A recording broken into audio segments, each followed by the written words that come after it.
Okay, so thank you so much for coming for this interview. We can just start with some introductions. So hi, my name is Manis. I'm one of the co-editors in chief at the Newbury Park High School Panther Prowler. Hi, I'm Jessica, and I'm the other co-editor-in-chief for the Panther Prowler. I'm Lindsay, and I'm a co-editor-in-chief for the Westlake High School Arrow. I'm Lauren, and I'm the other co-editor-in-chief for the Westlake Arrow. Hi, I'm Song Hee, and I'm the last co-editor-in-chief from the Westlake Arrow.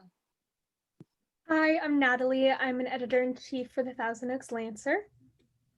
Hi, I'm Emerson, and I'm a staff writer at the NPHS Panther Prowler.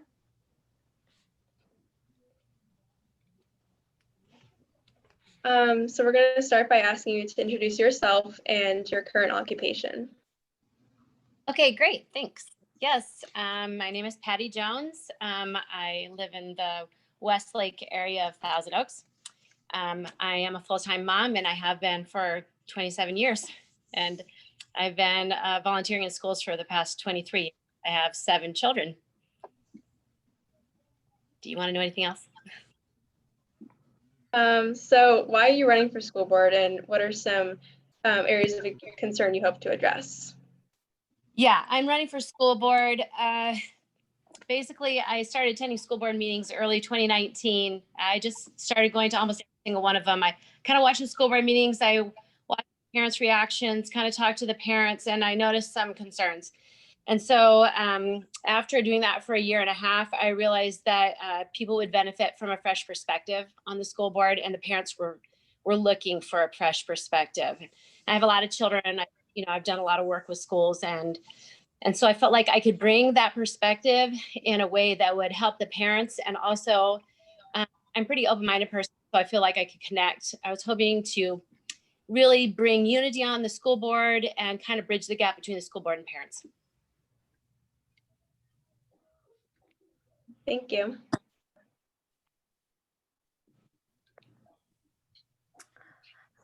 So multiple candidates have expressed respectful school board meetings as one of their priorities as they've been running. Do you have any thoughts on that?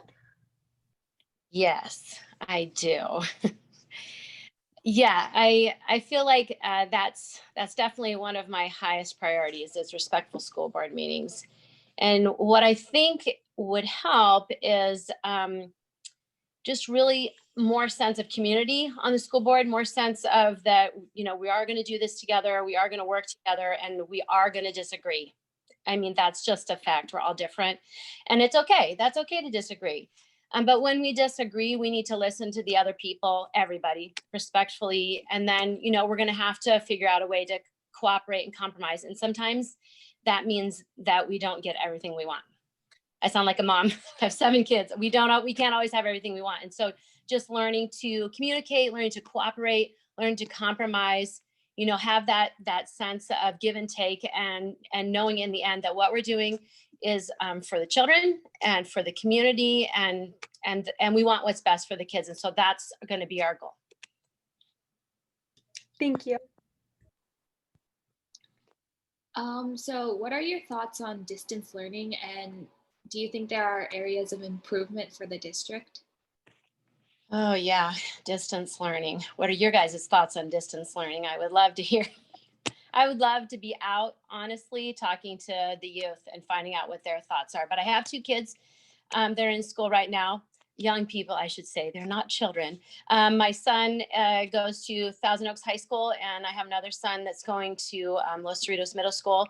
And I could tell you it's challenging. I bet you guys would agree. It's not the best, but I am grateful for the teachers giving it their best shot. I really am.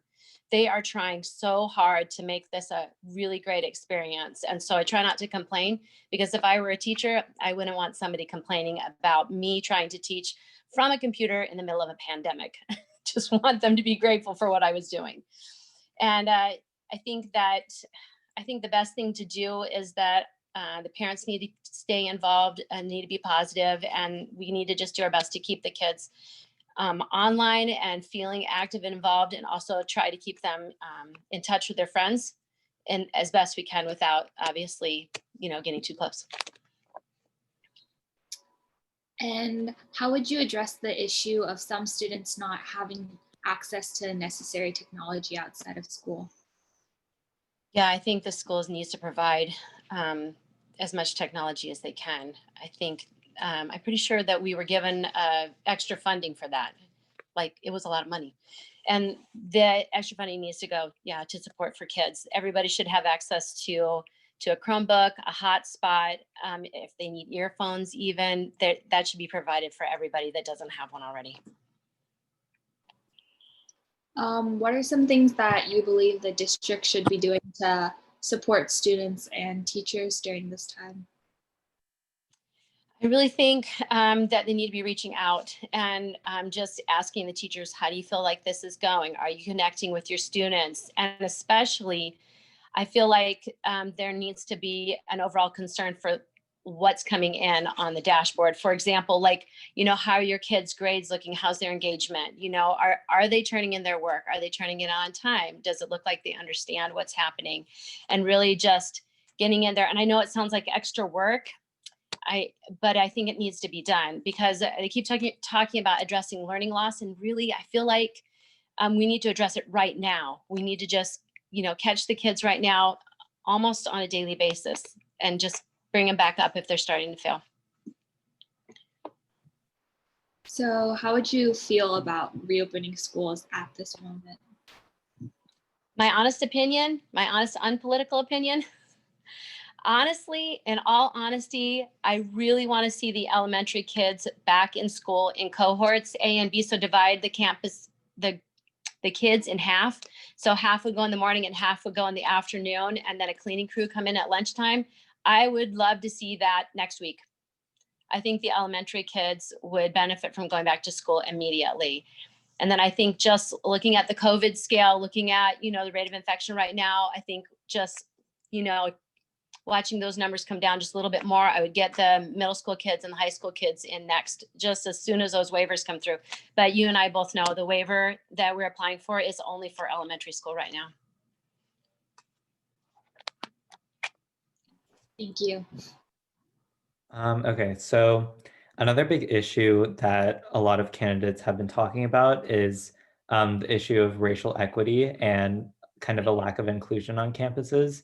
So as a board trustee, how would you plan on promoting equity and inclusion on our school sites? Oh yeah, racial equity. Gosh, I hope the kids feel like they're all equally treated. I really do. But after listening to that school board meeting where the kids from Diversify Our Narrative were speaking, I can tell that they don't. And that's unfortunate, isn't it? You know what I'd love to see? I would love to see everybody recognizing that we're all just citizens, we're all just people. And I think what it's going to take for that to happen is I think we're going to have more conversations about recognizing conscious and unconscious biases. I really do, because they're obviously still there or the kids wouldn't be talking about them. And when we teach kids and teachers, administrators, staff, anybody, when we teach them to recognize those biases in themselves and to challenge them, like, I want you to think about, the way you think about other people that may be different than you. I want you to think about the way you're thinking about them. And I want you to challenge that thought, because you know what? You shouldn't be thinking anything different about them than you're thinking about yourself. And I think when we teach kids and adults about conscious and unconscious biases, and we teach them to challenge them and to stop, then I think things will get better. And until that happens, I think people are still doing it. And I can't stand microaggressions. It's just even eye rolling, tongue clicking, they hurt. So I hope we can have more discussions and just raise awareness, and that people will learn, that we don't shun, that we smile, we're friendly, we're kind, and we treat everybody like friends. Okay, and then how do you think the district is currently doing in being able to provide resources for all students to succeed in Conejo Valley? And do you notice any areas of improvement in that area? Yeah, I think we're doing okay. Like I read over the equity task force, And I thought it looked pretty good, actually. And I've been going over other documents, and just looking at, the resources that are available to reach out to students who, maybe wouldn't be considered mainstream students. And I think we're doing okay. And I do see a lot of room for improvement, especially if you look at some of our scores. It looks like sometimes there are certain groups of kids that are missing a lot of school. And I would want to know why. Why are they missing school? Are they sad? Or do they feel that school isn't meeting their needs? I'd want to definitely look into that more. And also, I really want to check in with the English language learners and feel like that they have enough support. Like, do their parents speak English? If not, what supports do they have coming out to them to help them make sure that they have access to everything, that they're understanding everything, and that they have the tutoring and extra support they need. Yeah, that actually went to my next question I had. Are you familiar with the English language learner program? And if you are, what are your general thoughts about how it's working within our district, or whether it needs to be improved in certain ways? Yeah, I looked over it. I did. I was looking because I noticed our equity scores were not what I wanted them to be. Jumping in as a new candidate, I'm not obviously an incumbent, and just checking on all the scores, I was like, okay, that I could see some improvement there. And so I was looking through the programs available, and, I really just want like this breakthrough program. I just really want to know if people are using it and like if it works.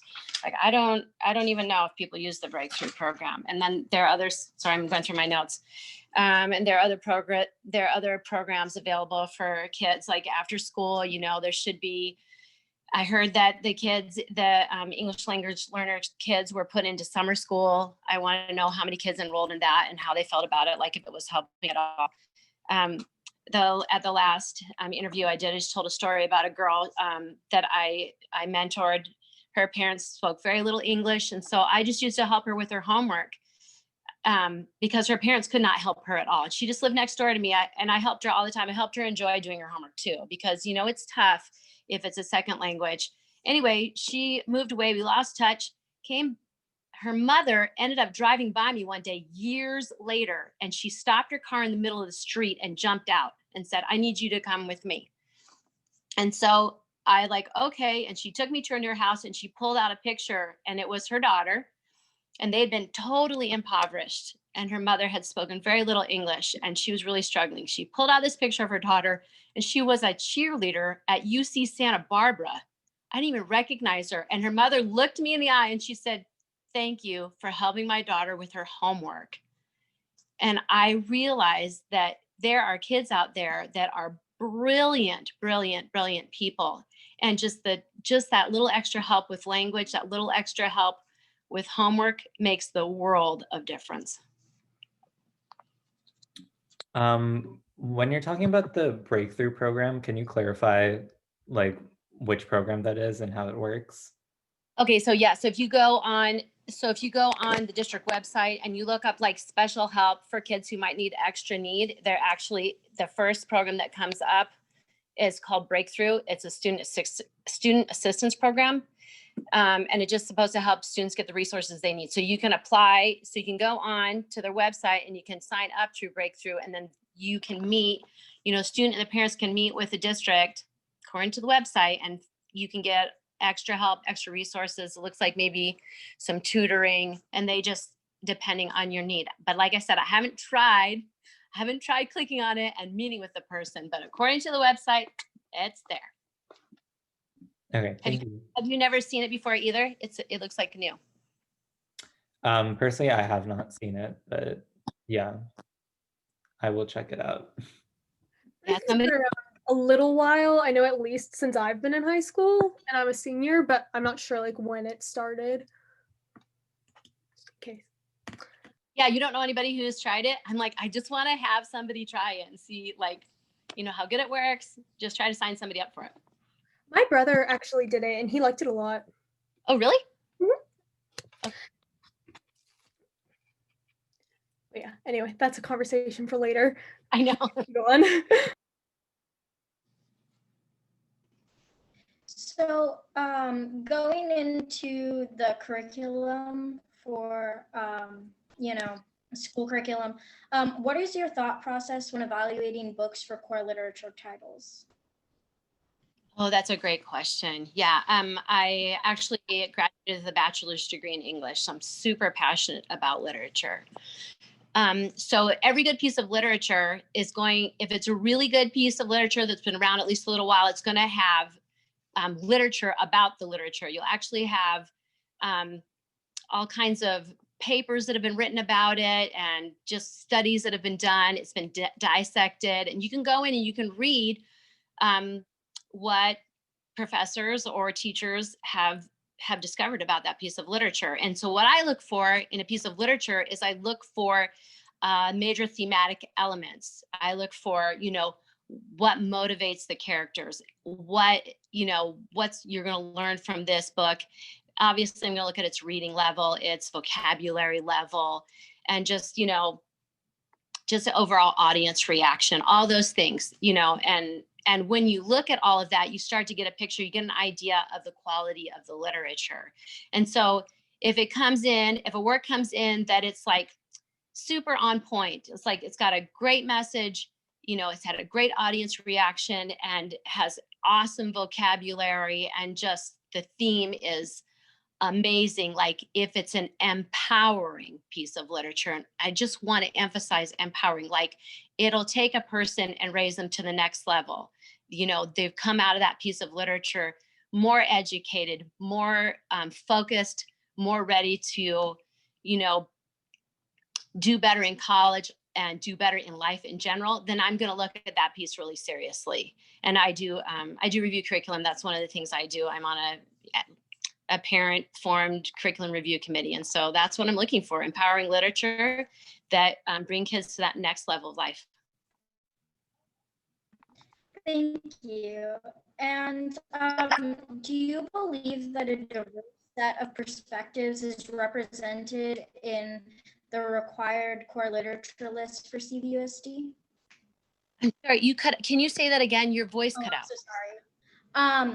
Do you believe that a diverse set of perspectives is represented in the required core literature list for CVUSD? Oh, such a good question.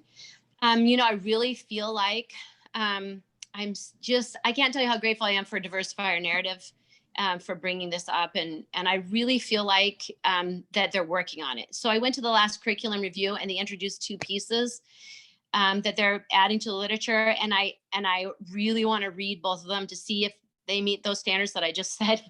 But I can tell you that they added a book last year called The Crossover that was incredible. And that book, I hope every kid in America reads that book.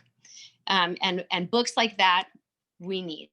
We need books that are, like I said, empowering, and that also written by, writers of diversity that represent different races and different cultures, and that give the students a sense of belonging. Like, this piece of literature was written by somebody, that I identify with. And I think that we do need more, but I can tell you that the district's working on it, because I just went to that literature review maybe a month ago, and they're definitely incorporating more literature for people that everybody can identify with. And how will you as a board member ensure that everybody's voice is heard in the school curriculum? I want everyone's voice to be heard. I'm just one of those people. I've just been like that. I love people, and I love to hear the different perspectives. And just in the 23 years I've been volunteering, I've been mentoring kids. I have 7 kids, but I just love kids. And so I've mentored kids from every kind of situation you can imagine. And what I say to them is that you can be whoever you want to be. If you dream it and you believe it, you can become it. And I tell them, I said, if there are people who are acting like you, they think you aren't going to be as successful as the president of the United States or a senator. I'm like, don't listen to them. Don't you dare listen to them. You are going to be everything that you dream if you believe it and you work hard and you become it. And then I've noticed that you empower students. They understand that they are part of American history. They are making history right now. And you just let their voice be heard and they will make a difference. I don't care what their background is. Just give them their voice and then listen, and they make a difference. But you got to listen and you have to empower them, give them their voice.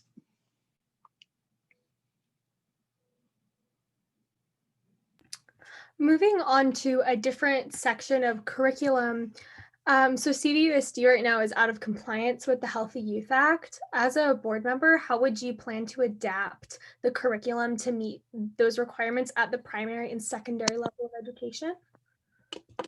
Yeah, I know they're out of compliance. Also, it's tricky. You have to read AB 329, which is, if you've tried to read it, yeah, you might need some extra resources. It's kind of tricky. So yes, being compliant with AB 329, that has been a hot topic. And that's one of the reasons why I got involved at the school board level, just really delving into it and seeing what AB 329 means. So I don't know what the questions you're going to ask me in the future. So AB 329 doesn't require any curriculum, extracurriculum through K through 5. It just doesn't. So that's a conversation for another time. But as far as the rest of the grades 6 through 12, there are some things that we aren't currently teaching that we do need to upgrade. And also parents, they really want to be involved with that upgrade a lot. And so I know, I don't know if you're aware that they wrote their own curriculum. Lou Lichtel and some other people wrote their own curriculum and they presented it, and I reviewed every single page. I sat down because I am an English major and I do edit and I do just read through things really carefully. And I read every page and it wasn't ready. It wasn't ready yet. So I can guarantee you that while they're working on that, that I continue to review whatever they give us. And I've also looked at other curriculum for the Healthy Youth Act. The important thing is that parents stay involved, and they didn't feel like they were being included, and they did get upset. And so the important thing is just while we're doing this process, while we're picking new curriculum for the Healthy Youth Act, to just make sure that everyone's rights and opinions are being respected, and that nobody feels like their authority is being overridden, but that they're included in the process. And just keep up with it. I think that as far as I know, they're still working on the new curriculum, but I know they haven't finished it yet. Got it. And then what's your opinion on including LGBTQ and non-binary gender topics into that curriculum? Yeah, okay, so we'll just have a mom to student conversation. So just so you know, my oldest daughter, 15 years ago, we realized that she had gender dysphoria, and that really wasn't a thing 15 years ago. There were just very few people. So we kind of did this by ourselves, my daughter and I, and I can tell you, I didn't know that much about it. And I had to learn a lot. And I really can tell you that kids who are going through gender dysphoria and are starting for the first time to experience same gender attraction, a lot of times they don't know what's going on. And it can be it's just disorienting. Some kids don't like it. Some kids, it doesn't bother them. Every kid's different. And so just including curriculum where you just help the kids understand, what's happening, possibly why, it's hard to even say that. I did this with my daughter for 15 years, and I can tell you, after 15 years, she still doesn't understand what's happening.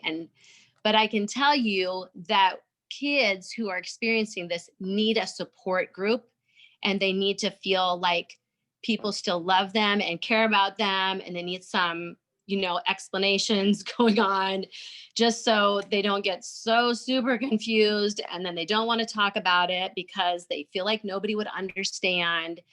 And if there are kids out there, I would just love to send a message to the kids out there that are going through this for the first time. If they're just now starting to experience gender dysphoria, where they're starting to feel uncomfortable in their body, I just urge you to talk to somebody about it and get help. It can be a little scary. It can be a little, it's uncomfortable. And especially with my daughter after 15 years, it's still a struggle. So you want to know that people are willing to reach out to you and love you and accept you. Got it. And then is it true that in October of 2019, you made a public comment at a school board meeting where you were citing studies on gender dysphoria and talking about teaching kids to accept their own bodies?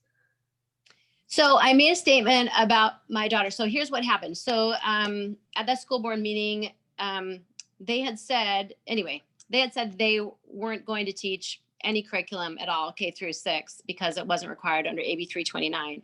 And so I said, I really appreciate you sticking to that commitment, which that's another story.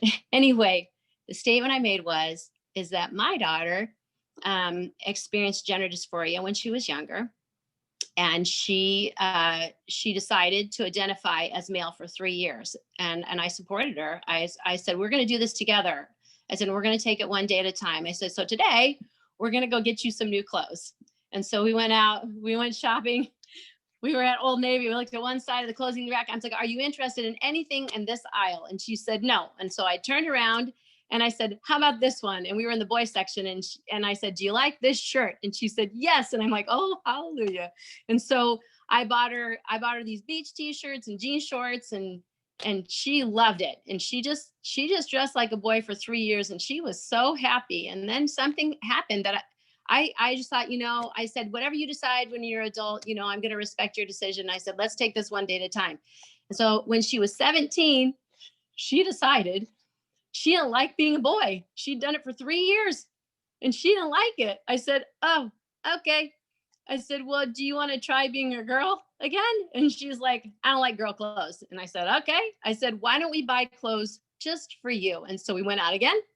We went shopping again. We bought her all new clothes again. She ended up dressing like a cowgirl. I wish she could come up and talk to you. She just wore bootcut jeans and button-up shirts, and she had a brown leather jacket, and she just looked fantastic. And we sent her to a new school, and she started all over again with another new nickname. She goes by Misha, which is a boy's name in Russia, but sounds like a girl's name in America. And she just found herself. And I just said, you know what? I said, how about this? I said, why don't you just be you? And she said, why don't I just be me? And I said, and why don't you just ignore everybody that tries to stereotype you? And she's like, yeah. And I said, how about you just be yourself? And if people try to pigeonhole you and label you and tell you what you are or you aren't, you can say, hi, my name's Misha. Let's be friends. And so if you ask her today, she's actually visiting me. If you ask her today, she's 28 years old. If somebody tried to pigeonhole her and nail her down and label her and say, what are you, a boy or a girl? She would probably tell you, I like being both. Got it.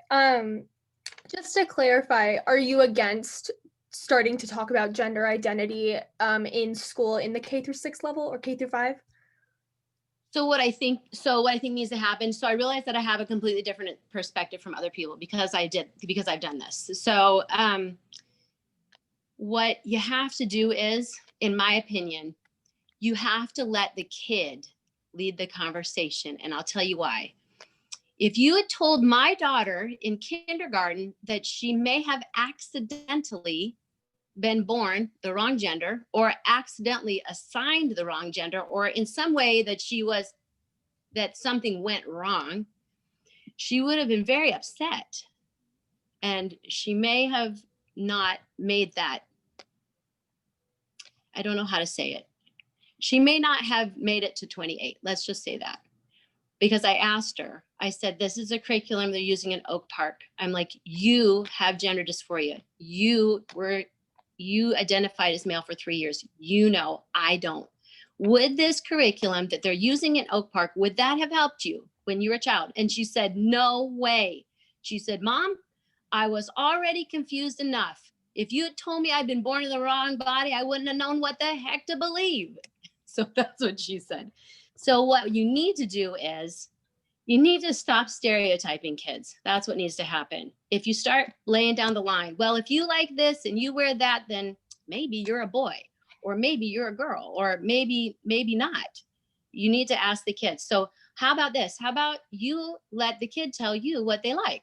and what they like to be called and how they prefer to be referred to. And how about we be respectful of that?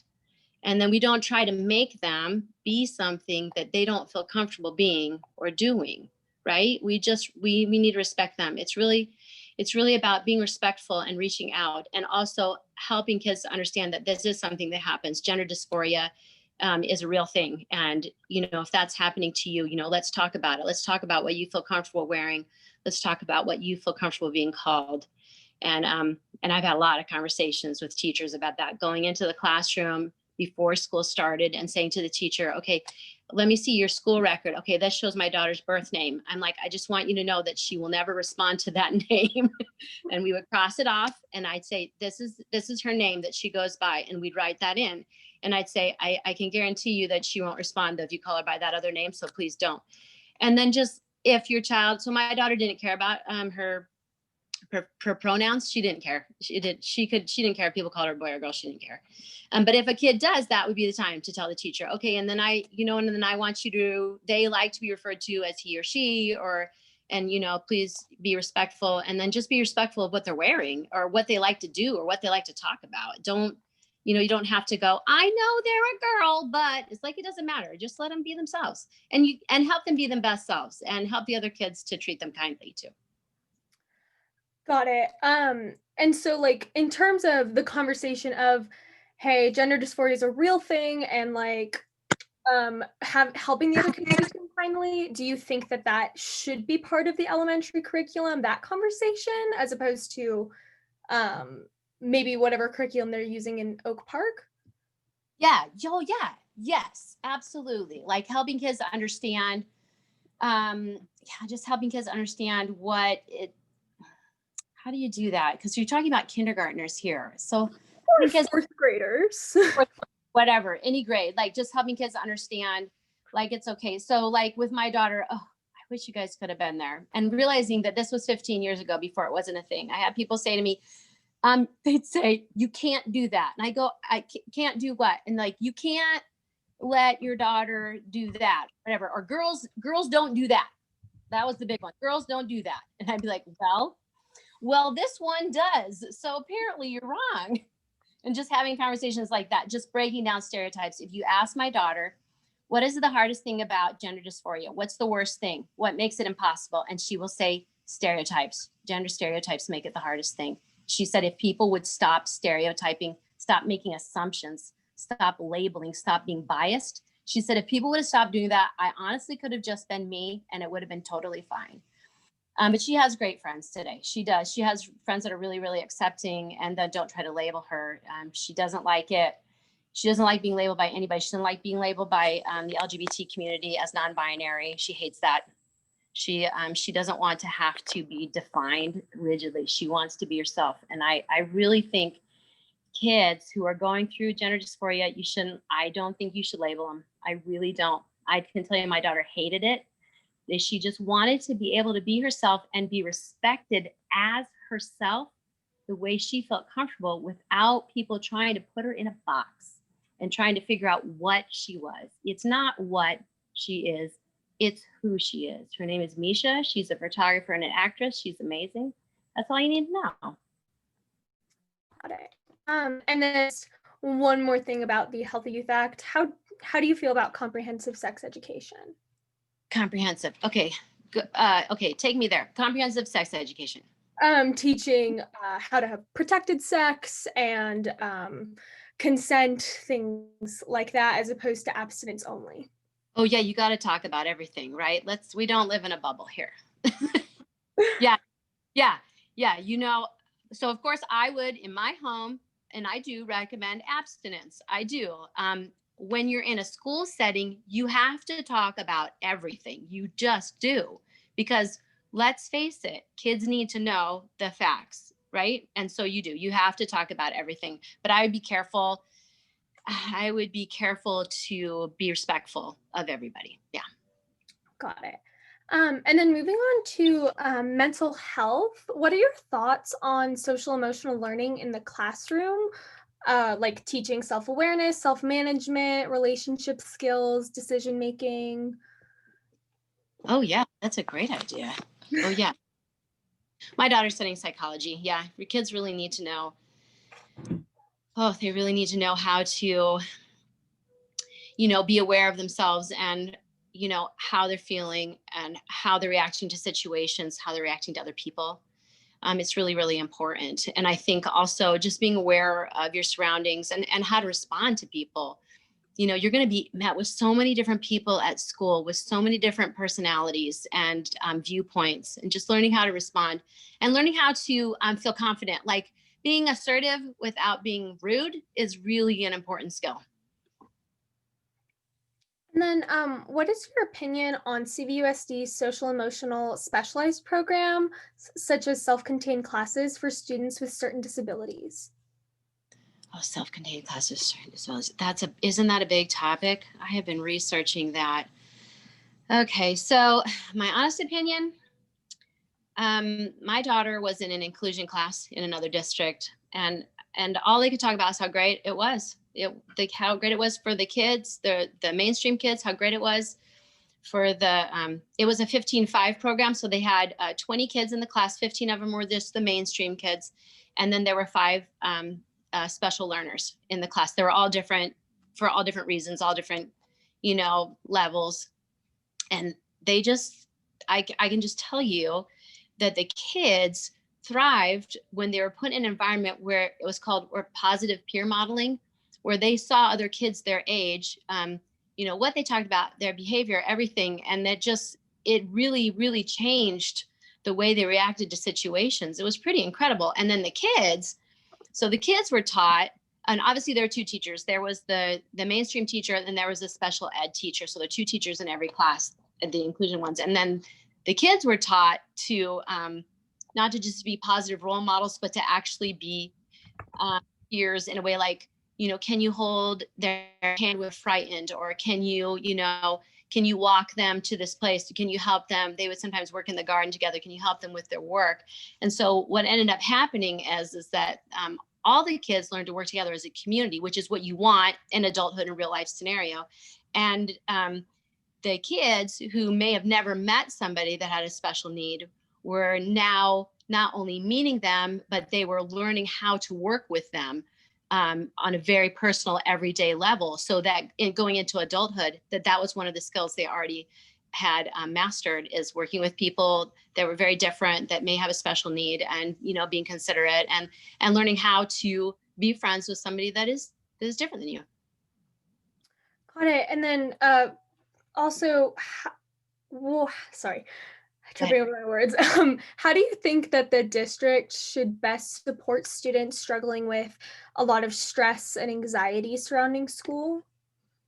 Oh, yes. Stress and anxiety surrounding school. So yeah, I've had a friend of mine talk to me about this. So sometimes kids need counseling, they need therapy, and there are counselors at school, but sometimes kids need their own therapist, like an outside therapist. And definitely, the kids should be allowed to have access to their own therapist if they do have one, and even if it needs to come on campus. But I do think that we need to be providing psychological support or emotional support for kids on campus.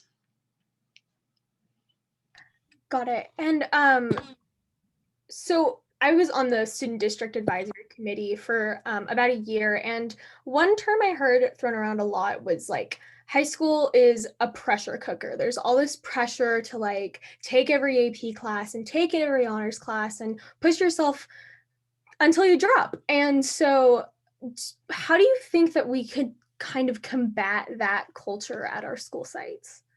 Oh, gosh, yeah. Boy, we could talk about that all day. My older kids were at a different school where, there was a lot of pressure to just take AP classes. One of my children took 9 AP classes. It was like they went in to college as a sophomore, and it was crazy. Yeah, and I have to tell you, I just didn't think that was always the best thing. Maybe a few kids can handle that, and so I would tell kids, you definitely want, you want to look at the college you want to go to and what the requirements are. You definitely want to have that on your radar all 4 years of high school. But I wouldn't take so many AP classes that you couldn't sleep, right? their kids are doing that. There's no time to sleep. There's no time to spend with your friends. There's no, you know, there's no time to relax, because I actually went to high school with a kid that pushed himself so hard that he started losing the pigment in his skin. True story. He did. He started losing the pigment in his skin. And we're like, what happened? He's like, that was too much stress. I'm like, that was way too much stress.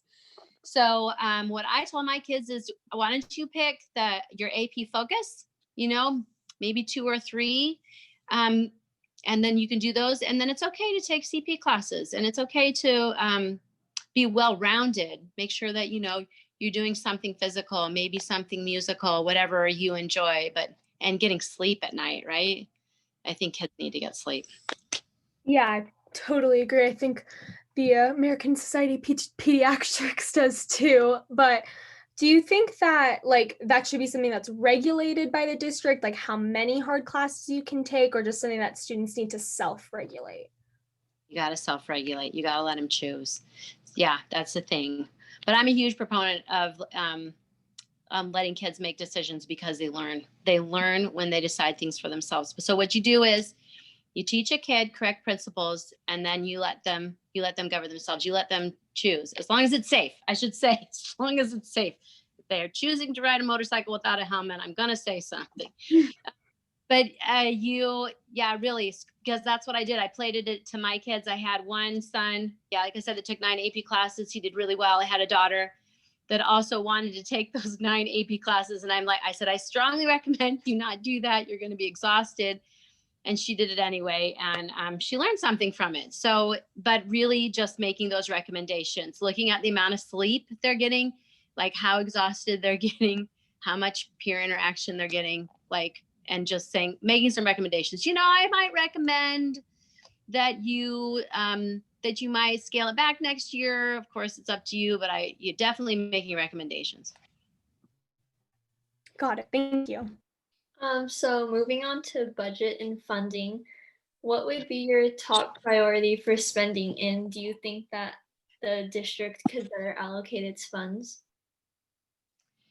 Yeah, I'm always going to say curriculum. I'm always going to want curriculum, but I have to tell you, I like to keep teachers happy. So, because I realize that a good teacher is hard to come by. So I usually say, you know, curriculum, I want the best curriculum we can get always. And that's just me. I'm always, the 23 years my kids have been in school, I would go in literally in my kids' elementary school classes, and I go, what curriculum are you using? And the teachers would go, huh?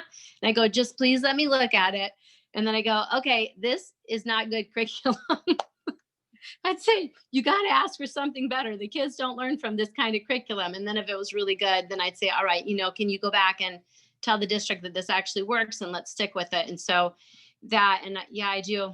I definitely make sure that the teachers are given a wage that they feel comfortable with. We obviously can't afford to overpay them, but I want teachers to know that we appreciate them, and we're grateful for everything that they do, and that there are very few ways that we can actually show our gratitude. And then, yeah, I'm really glad for the bond money that we're using to upgrade facilities. I'm so grateful for it, and hope, you know, I know there have been a couple concerns about the bond oversight and the reporting and accounting, and I really hope that that's looked into. That money's important for facilities. And so those are definitely my priorities.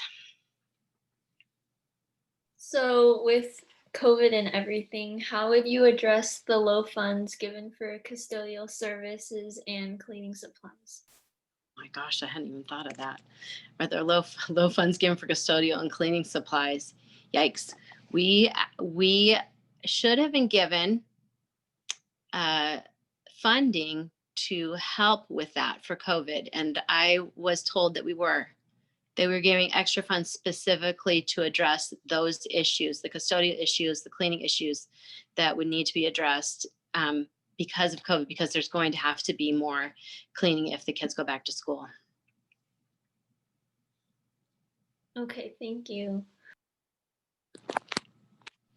So on the topic of budget, why do you think CVUSD is facing a declining enrollment, and how do you think you can combat that? Well, I've actually spent a lot of time on this.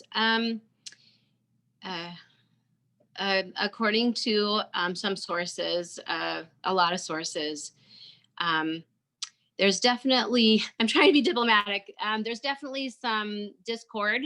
There are some feelings in the district that that parents' voices aren't being heard, and that their children's needs aren't being met. And I'm working on that. So one of the reasons why I'm running for school board is because of all the parents that have talked to me. I started going to school board meetings, like I said, a year and a half ago. And what I did is I'd go to the school board meeting and I'd listen to the parents. I'd go at 6 o'clock. I'd listen to what the parents had to say. And then I'd go, oh, those are some pretty legitimate concerns. They sound upset also. And then I'd listen to the responses from the school board. And I'd go, okay. So then I'd sometimes, try to bridge that gap. Like, for example, I helped form the California Parent Alliance. That's why. So after doing this a little bit, I realized that there was definitely a disconnect between the school board and the parents, and it was huge. And so I helped form the California Parent Alliance. We jumped in and tried to bridge the gap. And then I realized that one of the problems was the curriculum. The parents kept getting really upset about, the new Healthy Kids Act curriculum, about the new books being introduced. And so I just jumped in to try and review, and try to dispel any misunderstandings or any hurt feelings, anything. I was just trying to bridge the gap, and it just wasn't working. And the reason why is because I'm not on the school board, because I was just another one of the voices talking in open comments. And my husband finally said, he says, "You're not making a difference this way, Patty." And so I decided to try to get on the school board because I am a parent. I do have kids still in the district. I have one in junior high and one in high school. And I have been listening to the parents, and I know what their concerns are. They've been telling me for the last year and a half. They're very upset that their voices, they don't feel like their voices are being heard.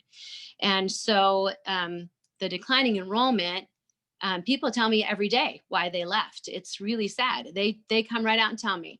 They're like, "Well, I'm glad you're running for school board, Patty, and I'll support you. I'm a voter in your area, but I already left." And they tell me why they left. And I don't want to say anything negative, so I can just say that the declining enrollment is from parents that are disgruntled. They're mad, and they didn't feel like their voices were getting heard, and they didn't feel like their kids are being met, and so they went other places. And there are other places to go, unfortunately. There's charter schools, private schools, homeschool, neighboring districts. I've heard it all. They're just, so my plan is, a lot of people, this is so odd. There are people who are waiting to see if I get on the school board because they hope that if I get on the school board and I start listening, that they have a chance and they might be able to stay.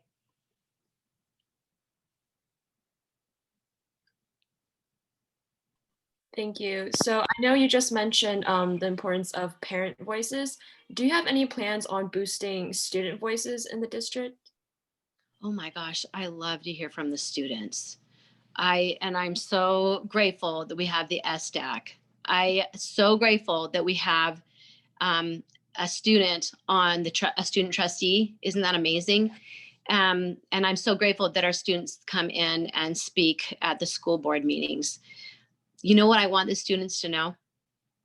I want them to know that that they're almost adults and they have a voice and that it needs to be heard. And I hope students would feel like they can come in and speak at the board meetings, that they can write, send messages to the people, the trustees on the school board. And I hope they feel like their voice would be heard if they did speak. I do think, I do value the opinions of young people a lot, because I just know that our future is dependent on the people who are in school right now, that our future is in their hands. Thanks. Thank you. So to end our topic on student voices, I just wanted to ask, what is your position on lowering the voting age? Lowering the voting age. Lowering the voting age. What is my position on lowering the voting age? What are they going to lower it to? I think usually they propose 16 or 17. Would I lower the voting age to 16 or 17? I probably would keep the voting age at 18. If you want to know my honest opinion, I don't want to say anything that isn't honest. I would probably keep it at 18. I think I would want kids to finish high school and graduate from high school and have their entire education under their belt before they started voting. Yeah.